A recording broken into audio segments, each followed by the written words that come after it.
धन्यवाद।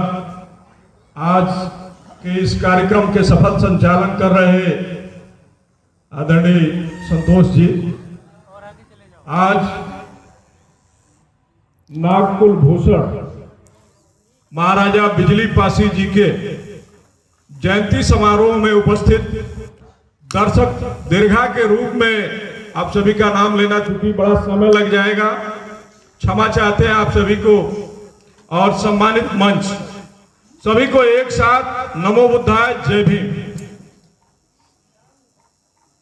क्योंकि आज मेरा व्यक्तिगत मूड था कि मैं दर्शक दीर्घा में रहूं और श्रोता रहूं, लेकिन भाई संतोष जी का विशेष आग्रह रहा कि आप 2 मिनट बोल दीजिए। धन्यवाद विशेष आग्रह के लिए। हाकिमे दौर है, हाकिमे दौर है, कोई किसी पर गौर क्यों करे। सब कहते हैं इनकलाब होना चाहिए, लेकिन हम कहते हैं आगाज हम करें। सम्मानित साथियों, बड़ी अच्छी अच्छी बातें बड़े अच्छे अच्छे वक्ताओं ने, सामाजिक कार्यकर्ताओं ने आज के दिन पर हम लोगों को सुनाने का काम किया, देने का काम किया। सम्मानित साथियों, सभी लोग जानते हैं, क्योंकि थोड़ी सी हट के बात, क्योंकि यहाँ चर्चा जो हो रही है एक समाज बनाने के लिए चर्चा हो रही है। बाबा साहब डॉक्टर अंबेडकर जब समय पाए तो उन्होंने समाज बनाने के लिए काम किया और पहला समाज बनाया schedule of backward community. Schedule of backward community बनाया उन्होंने और एक समाज बनाया था। उन्होंने उस समय की, उस परिस्थिति की, उस अनुशंसा की अवलोकन किया, अवलोकन करके एक समाज बनाया जिसमें 50, 60, 100, 200, 1000 जातियों को उन्होंने इंक्लूड किया और एक समाज बनाया। तो उन्होंने schedule of other backward community बनाया। आज बड़े वर्ग, सामाजिक कार्यकर्ता और राजनेता जो शेड्यूल कम्युनिटी बनाया था बाबा साहब डॉक्टर अंबेडकर ने उसको शेड्यूल कास्ट कह दिए। अगर शेड्यूल कास्ट अनुसूचित जाति है तो उसमें एक जाति के अलावा सैकड़ों हजारों जातियां क्यों? दूसरा, schedule of other backward community, जिसको बैकवर्ड कम्युनिटी आज भी कहा जाता है, पिछड़ा वर्ग। साथियों, जब हम समाज बनाने की बात करते हैं तो फिर जाति पर क्यों अड़ जाते हैं? इसका मतलब ना हम स्वयं को मानते हैं, ना बाबा साहब अंबेडकर को मानते हैं, ना बहुजन विचारकी में जन्मे लोगों को मानते हैं। संत शिरोमणि संत गुरु संत रविदास जी ने कहा था उस समय 14वीं सदी के आसपास, 15वीं सदी के आसपास कबीर साहब ने कहा था, जाति न पूछो साध की पूछ लीजिए ज्ञान। रविदास जी ने कहा था कि जाति जाति में जाति है जस के तर के पास, रविदास मनुष्य ना जुड़ सकत जब तक जात न जात। आप कहते हैं समाज बनाने की, आप कहते हैं जाति बनाने की, बताइए आप समाज बनाएंगे कि जाति बनाएंगे? आप लड़ाई किसकी लड़ना चाहते हैं? अभी मीडिया के साथी बाइट ले रहे थे, बड़ा अच्छा प्रश्न किया उन्होंने कि 2027 आ रहा है, चुनाव होगा, पासी जात किधर जाएगी? पासी जात किधर जाएगी? सम्मानित साथियों, अगर हमने वो काम किया होता हुक्मरान की तरफ बनने का, चलने का, तो शायद आज मीडिया का साथी हमसे सवाल नहीं किया होता कि पासी जात कहां जाएगी।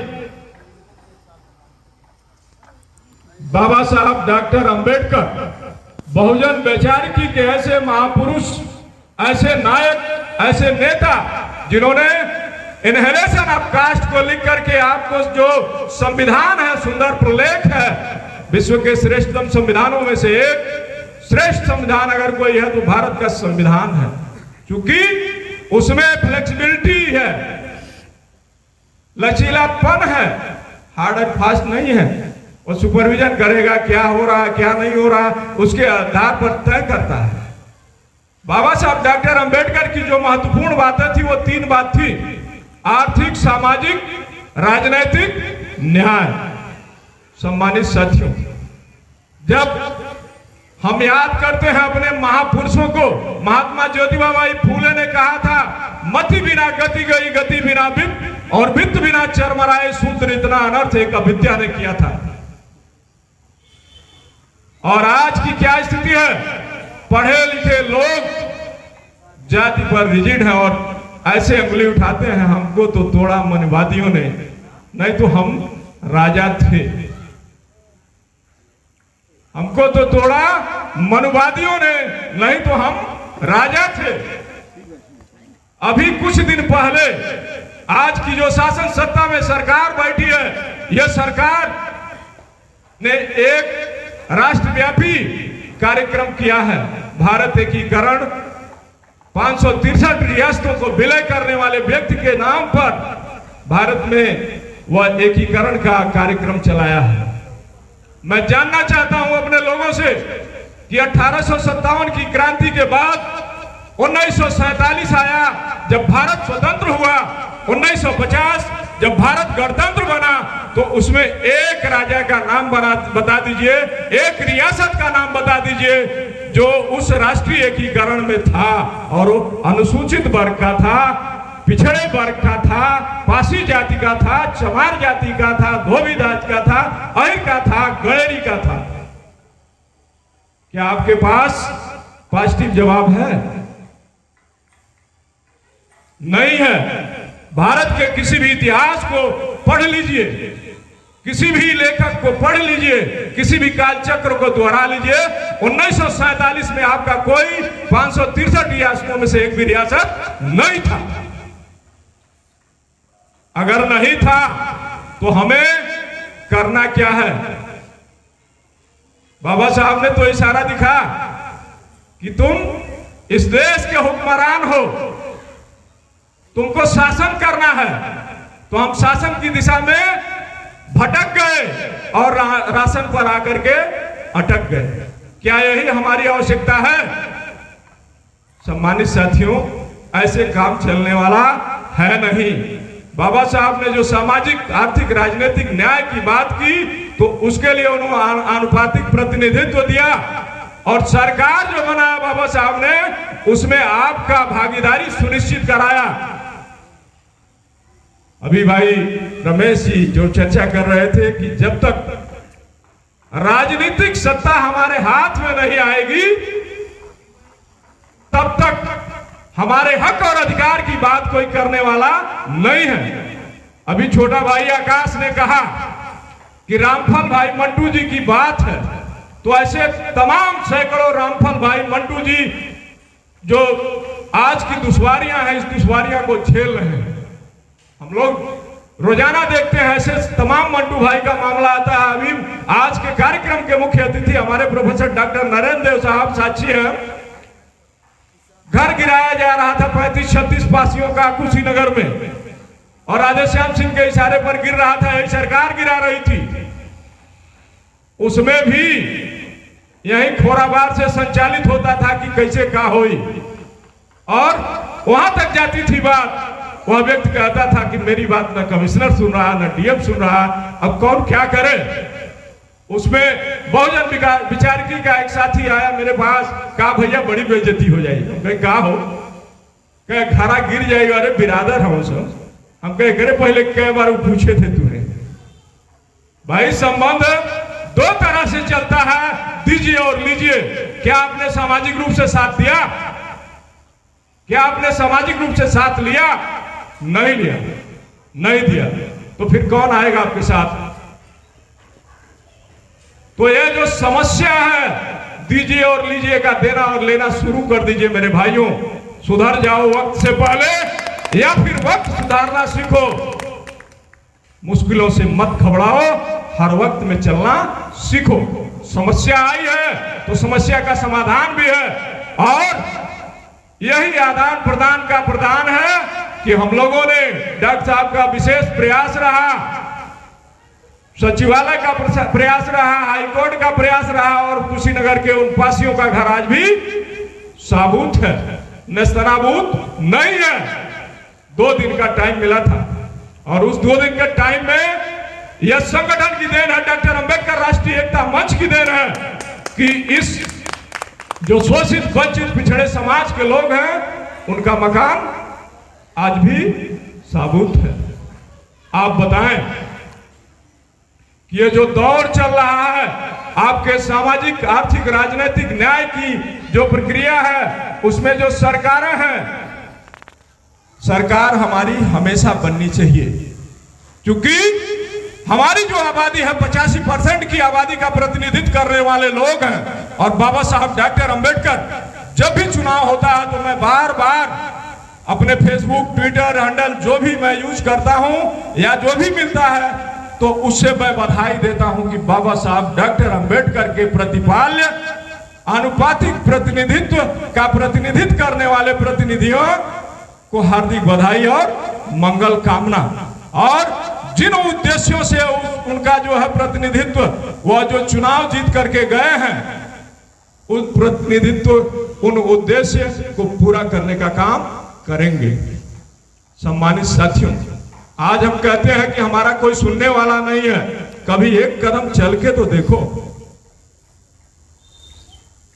कभी एक कदम चल के तो देखो। आज की जो स्थितियां परिस्थितियां हैं, ऐसे पट्टा जो हम लोग त्रिशरण पंचशील का बाने हैं, तो हमारे लोग पार्टी का पट्टा बांध करके और स्वतंत्र नहीं, पहले ही गुलाम बनना चाहते हैं। और कोई भी पार्टी तब तक आपको अपना आपका प्रतिनिधित्व नहीं संभालेगी, आपको नहीं सौंपेगी, जब तक आप अपने लोगों को एक साथ नहीं करेंगे, आपकी विचारधारा को प्रबल नहीं करेंगे।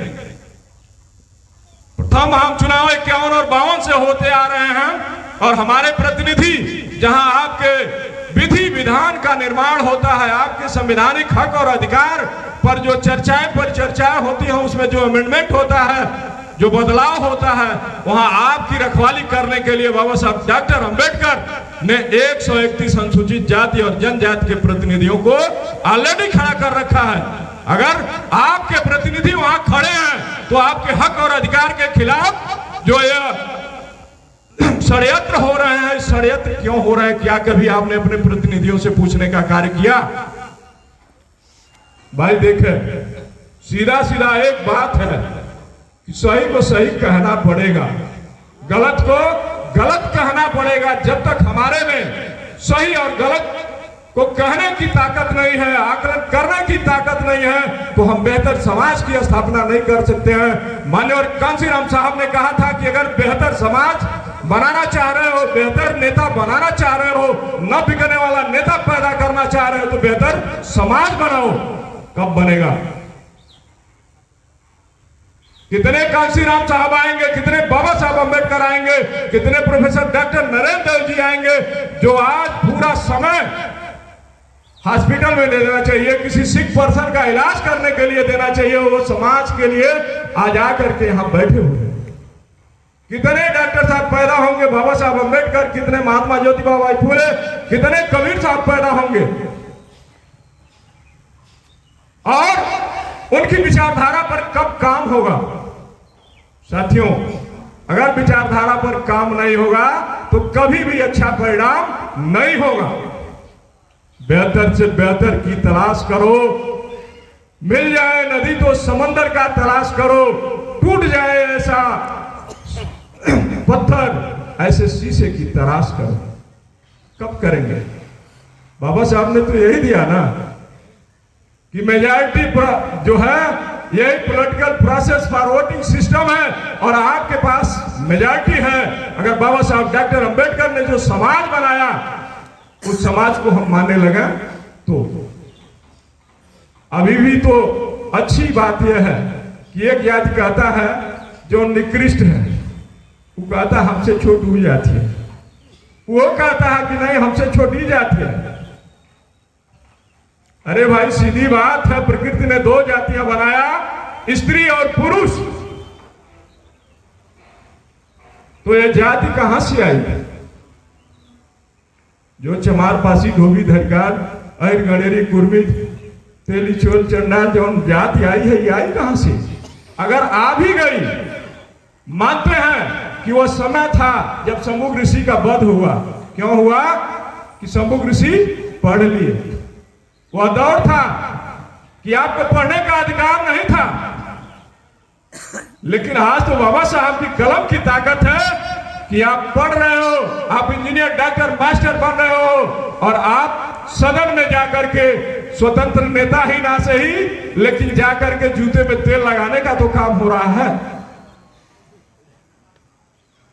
ऐसे काम चलने वाला नहीं है, क्योंकि समय आगे जा रहा है। आज पूरे मूड में मैं था कि एक श्रोता के रूप में दर्शक दीर्घा में बैठ करके मैं बात सुनूंगा और उस पर अमल करने का काम करूंगा, लेकिन साथी का प्रयास रहा कि नहीं आप बोल ही दीजिए, तो मैंने बोल दिया। सम्मानित साथियों, आज महाराजा बिजली पासी के जन्मदिन पर हम आप लोगों से विनम्र आग्रह करना चाहते हैं कि आप लोग प्रतिबद्धता लीजिए, कटिबद्धता लीजिए कि आप समाज का निर्माण करेंगे, और उस समाज का निर्माण करेंगे जो तथागत बुद्ध ने ईसा पूर्व किया था, जो समाज का निर्माण बाबा साहब अम्बेडकर ने किया, जो समाज का निर्माण ईबी रामास्वामी नायकर ने किया था, जो माता सावित्रीबाई फुले ने किया था, उस समाज का निर्माण आप करेंगे। ऐसा चाहूं राज में जहां मिले सबन को अन्न, छोटा बड़ा सब संबस है, रविदास रहे प्रसन्न। तो ये डिस्क्रिमिनेटी जो है, भेदभाव है, खत्म कर दे, और खत्म नहीं कर दे रहे हैं तो सामाजिक बनने का, राजनीतिक बनने का ढोंग करना बंद कर दे।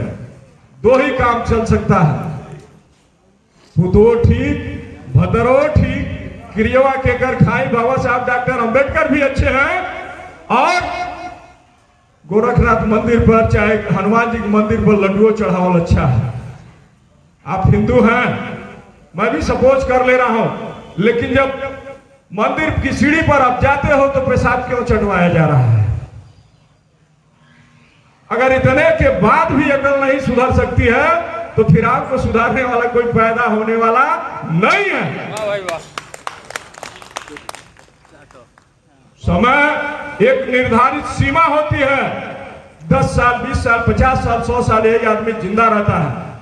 बाबा साहब ने कहा था कि 100 वर्षों के जीवन से बेहतर है कि 2-4 दिन की जिंदगी हो, लेकिन वह जिंदगी इतिहास कायम करे। आप कब इतिहास बनाएंगे? बनेगा? क्यों? कितने साथी तैयार हैं? अगर तैयार हैं तो बताइए। आप लोगों को हक अधिकार दिलाने के लिए डॉक्टर अंबेडकर राष्ट्रीय एकता मंच आपके साथ है, और साथ ही साथ जो जितनी जातिवादी संगठन है, अभिमानवादी बने हुए हैं, वह भी अखिल भारतीय पासी समाज की तरह डॉक्टर अंबेडकर राष्ट्रीय एकता मंच में विलीन होने के लिए तैयार हैं। आप साथ देने के लिए तैयार हैं?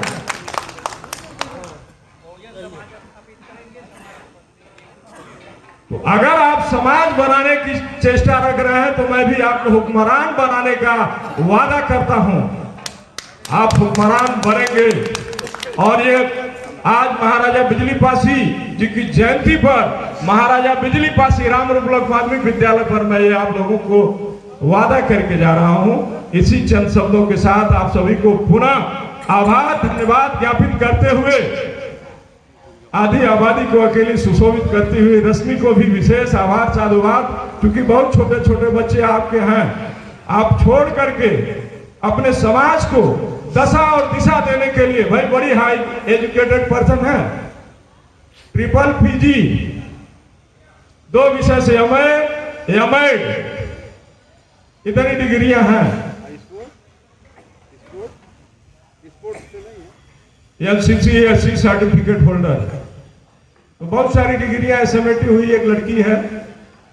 इन्हीं चंद शब्दों के साथ पुनः आप लोगों को विशेष साधुवाद धन्यवाद ज्ञापित करते हुए, महाराजा बिजली पासी को कोटचर नमन करते हुए, आप सभी को सादर आभार धन्यवाद। नमो बुद्धाय, जय भीम, इनकलाब जिंदाबाद, संविधान जिंदाबाद।